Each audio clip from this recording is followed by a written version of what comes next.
Bienvenue dans ton quart d'heure organisé, le podcast où je te montre comment inviter de la douceur dans ta productivité et planifier ta semaine. Alors, est-ce que tu as réussi à mieux gérer les imprévus? N'hésite pas à me faire des retours sur le support que tu veux, peu importe où. J'adore un peu voir comment les astuces du dimanche aident ta semaine. Aujourd'hui, on arrive déjà à la moitié du programme que j'avais prévu pour la saison 1 de ce podcast. Parce qu'en fait, histoire de pouvoir tenir le rythme, je m'étais dit que je ferais 12 épisodes et 1 ou 2 bonus avant de me faire une petite pause. Du coup, cet épisode, je veux à la fois qu'il soit toujours là pour te donner un petit conseil comme d'habitude, mais je veux aussi l'enrouler dans une séance de planification plus longue pour que tu vois mieux comment piocher ce qui te convient dans ce podcast et créer en fait une gestion du temps qui te convient avec tout ça. Et là, j'insiste un peu, tu ne prends que ce qui te sert, toi. Si t'as pas envie d'essayer une astuce, c'est ok. Si t'essayes et que tu trouves que c'est naze, y a pas de problème. Si tu testes, que tu modifies le truc pour que ça te convienne un peu mieux, j'adore. C'est vraiment la meilleure solution et je suis super fière de toi. Vraiment, je crois de toutes mes forces qu'il n'y a pas de dogme en organisation et que la seule méthode, le seul outil qui compte, c'est vraiment celui que tu utilises tous les jours avec simplicité, fluidité et même plaisir. Ok? Bon, maintenant que c'est dit, le petit outil d'aujourd'hui que je vais te présenter, c'est le time blocking. Je te fais un peu de théorie au début et après, on voit comment l'utiliser pour planifier ta semaine. D'ailleurs, c'est le bon moment pour faire un petit encart pub et te dire de rejoindre le Slow Productivity Club. Parce que les membres, elles vont recevoir avec les notes de cet épisode un PDF bonus pour définir leur bloc de temps et faire la planification guidée. L'accès au club, il ne coûte que 5 € par mois et tu accèdes au bonus du podcast, à des épisodes en plus, à une lettre tous les mardis dans ta boîte mail et à des ressources à imprimer et des templates Notion pour t'aider encore mieux à reprendre le contrôle de ton temps. Voilà, c'est dit. Je me sens un peu toujours bizarrement à l'aise quand je parle d'une offre payante, même quand elle est aussi peu coûteuse que le Slow Productivity Club, même quand elle est toujours super utile, j'ai toujours un peu de mal en fait à en parler. Mais bref, c'est un autre sujet et c'est pas ton problème. Alors, le time blocking, c'est quoi? C'est une méthode de gestion et aussi de visionnage du temps. Au lieu de voir ta journée en une succession d'heures, tu vas la voir en une suite de blocs de temps dont la durée, elle est variable. Donc pas toujours 1 heure et tous les blocs au cours de la journée vont pas avoir non plus la même durée. L'idée, c'est de dédier chacun de ces blocs à un type de tâche spécifique.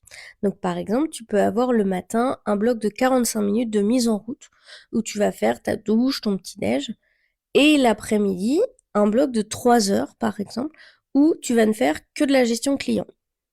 Ce que j'adore moi dans le time blocking en fait, c'est que c'est hyper flexible. Ça s'adapte à toutes les vies, à tous les emplois du temps, puisque la nature et la durée et l'enchaînement des blocs, il n'a pas besoin d'être identique d'une personne à l'autre, et même pour une seule personne, il n'a pas besoin d'être identique d'une journée à l'autre, d'une semaine à l'autre, etc. Tu verras dans les notes de l'épisode, je te montre une semaine avec moi pour cette méthode. Donc je l'ai appliquée pour moi pendant une semaine pour te montrer ce que ça donne. Dans ces grands principes, du time blocking, il y a la planification intentionnelle, c'est-à-dire l'acte de décider à quoi on va passer son temps à l'avance et de faire comme un pacte avec soi-même au lieu de décider à l'arrache sur le moment. C'est assez important, je trouve, de voir ces blocs comme figés pour la semaine, comme une forme d'impératif à respecter, comme un rendez-vous avec toi-même, et pas comme une suggestion. Parce qu'à partir du moment où tu commences à les voir comme une suggestion, il y a une grande chance que tu les respectes moins. Malheureusement, ça c'est souvent assez vrai pour tout en organisation. Si tu te laisses aller et si tu attends d'avoir envie de faire le truc, il n'y a rien qui se produit. Moi, ici, je t'aide à trouver une structure, un système, mais pour le coup de pied aux fesses qui va lui te permettre de vraiment mettre en application les choses, là, il faut que tu te débrouilles malheureusement. Un autre aspect du time block que j'aime beaucoup, c'est le fait que le focus est réduit à un seul type de tâche, voire à une seule tâche. Et donc ça permet de moins papillonner, d'être plus concentré et donc d'être plus efficace et de mieux voir le chemin qu'on a parcouru. Puisque déjà on se demande pas quoi faire et ensuite on passe pas de un email à Canva pour préparer un truc, à Notion pour gérer ses clients. Non, on reste généralement dans un seul outil et on se concentre sur un seul type de tâche, ce qui fait que il y a moins ce temps un peu de friction de passage d'une tâche à l'autre. Et du coup, je trouve que grâce à ça, cette méthode, elle aide bien à réduire la procrastination. Elle réduit vachement la fatigue décisionnelle et elle permet à la fin de la journée ou de la semaine de mieux comprendre comment on a utilisé son temps et donc de limiter un peu la culpabilité et le flou de fin de journée, de se dire attends, mais j'ai travaillé, mais j'ai fait quoi? On peut simplement regarder les time blocks et voir ce qu'on a fait. Je trouve que ça rend aussi plus facile de bloquer du temps pour sa vie perso, pour le sport, pour les pauses ou pour le ménage, puisque si on ne bloque rien, on va avoir tendance à vivre sa journée un peu dans le flow, un peu à l'arrache, c'est-à-dire qu'on va se sentir toujours dans une course à la productivité, toujours coupable de pas en faire assez. Donc, on va enchaîner les tâches, enchaîner les moments de productivité pure, et puis on va oublier de faire des pauses. On va oublier d'intégrer du mouvement, on va oublier d'intégrer du temps pour soi, pour son apprentissage, alors qu'avec le time blocking, on bloque ces moments pour soi avant même d'être dans le flow de la journée. Et donc ça permet de ne pas les oublier. Et je trouve que c'est hyper important, surtout pour les femmes freelance qui se sentent toujours coupables de ne pas en faire. Ça, c'est vrai pour toutes les femmes, mais j'ai remarqué que chez les freelances, c'est encore pire. Donc, je pense que le time block, pour ça, ça peut être très, très intéressant à essayer. Alors maintenant, on va voir comment on met en place ce time blocking de façon plus concrète. Donc, tu vas commencer par lister les types d'activités et de tâches que tu fais régulièrement. Par exemple, le sport, les rendez-vous physiques, la gestion administrative et comptable, la création, la prospection, la création pour les clients, les corvées à la maison, les pauses, les activités avec les enfants, etc. Ça peut vraiment être tous les types d'activités et de tâches que tu fais. Ça peut être aussi le transport. Si tu es quelqu'un qui tous les jours commute pendant un certain temps, tes horaires de transport, c'est aussi des blocs de temps, tu vois. Ensuite, pour chaque catégorie, tu vas estimer combien de temps tu dois y passer par semaine, sachant que ton total de temps par semaine, il peut pas déplacer le temps réel, donc 168 heures par semaine, moins ton temps de sommeil, moins les transports si tu veux pas en faire un bloc de temps, moins environ 20% pour les imprévus. Donc faut être réaliste. Le temps reste limité, donc ça sert à rien de dire alors ça serait bien que je fasse 15 heures de sport, 15 heures de création de réseaux sociaux, que je passe 10 heures avec mes enfants, que je passe 12 heures à cuisiner. Non, c'est pas possible. Quoi qu'il arrive, ton temps il sera limité. Donc essaye d'être réaliste dans ça et de trouver un équilibre, c'est-à-dire que si tu as des enfants, que tu gères toute seule la maison et que tu as ton entreprise, malheureusement, le temps pour le sport, il va peut-être être limité à 1h30, 2 heures par semaine, voire même moins. Donc voilà. Ensuite, tu crées les blocs. Donc ça, c'est le temps que tu as prévu pour chaque catégorie d'activité que tu répartis en un ou plusieurs blocs dans la semaine. Tu n'oublies pas les blocs de pause et les blocs de loisirs. Donc par exemple, si tu as 2 heures pour le sport, tu peux soit te faire une énorme séance de 2 heures que tu vas bloquer une fois par semaine, soit tu peux bloquer 2 moments de 1 heure, soit même tu peux décider de faire un sport, je sais pas, qui ne demande pas d'aller à la salle ou comme la natation, ou simplement aller marcher dehors ou faire du yoga à la maison et bloquer 4 petits blocs de 30 minutes. Ça, c'est comme tu veux et c'est ce qui te semble le plus jouable, le plus faisable pour toi dans ta semaine. En bonus, tu peux le partager avec moi ou avec une copine pour te sentir un peu obligé d'y tenir, tu vois, de montrer, bon bah voilà, on est dimanche soir, regarde, j'aimerais bien que ma semaine bloquée, elle ressemble à ça. Et donc ensuite, tu dessines ta semaine en respectant les blocs et Pardon, tu dessines pas ta semaine. Je ferai du montage. Et ensuite, tu vis ta semaine en respectant les blocs et puis en notant toujours un peu au fur et à mesure ce qui fonctionne et ce qui fonctionne pas. Les erreurs que tu peux te retrouver à faire avec le time blocking, c'est surcharger, c'est-à-dire oublier du temps entre les blocs. Typiquement, tu peux pas en fait passer d'un bloc de 3 heures de création pour un client à un bloc d'une heure de ménage sans en fait avoir un bloc de 15 minutes de changement d'activité, ne serait-ce que pour, je sais pas, aller aux toilettes, éteindre ton ordi, changer de lieu, enfin j'en sais trop rien, mais tu vois ce que je veux dire. Tu peux pas te téléporter, tu peux pas oublier les besoins de ton corps, tu peux pas oublier de boire un verre d'eau, boire un café.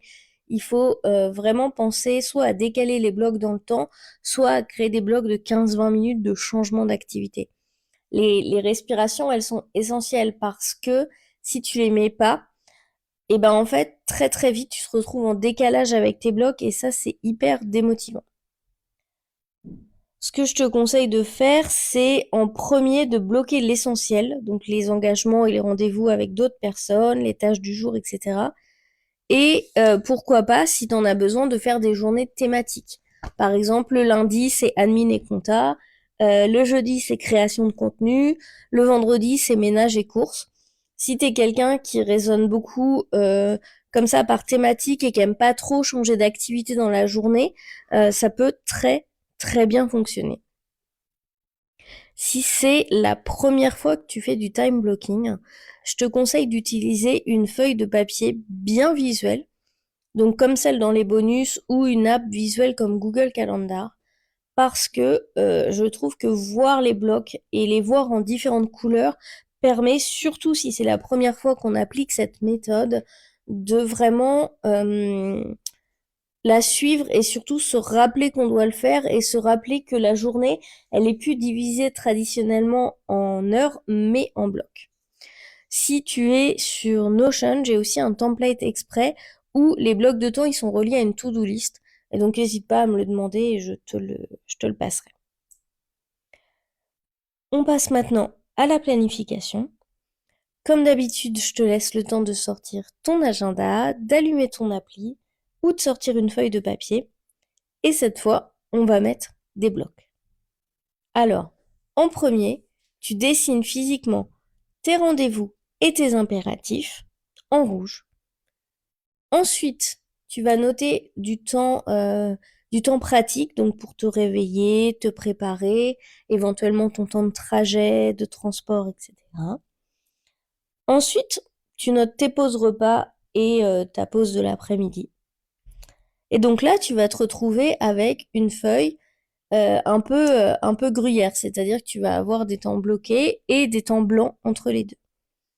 Maintenant, c'est le moment que tu vas choisir pour sortir ta grosse to-do list. Tu sais, celle que je t'ai fait faire après avoir trié ton brain dump. Et dessus, tu choisis ta tâche par jour, celle qui est la plus importante, celle qui te rapproche de tes objectifs. Cette tâche-là, tu estimes combien de temps elle te prend et pour chaque jour, tu fais un bloc où tu la mets dans tes journées au moment où tu as déterminé, grâce à la courbe de ton énergie, que ton énergie était à son maximum. Voilà, donc tu dessines le bloc, tu notes le nom de ta tâche au moment où ton énergie est au max. Donc ça, c'est à toi de voir, ça peut être le matin, ça peut être dans l'après-midi, en soirée, c'est en fonction de toi. Et ensuite, tu remplis le reste avec les autres types d'activités qu'on a vues dans l'épisode. Et tu n'oublies pas du temps pour toi, pour les moments juste pour le fun et pour les imprévus.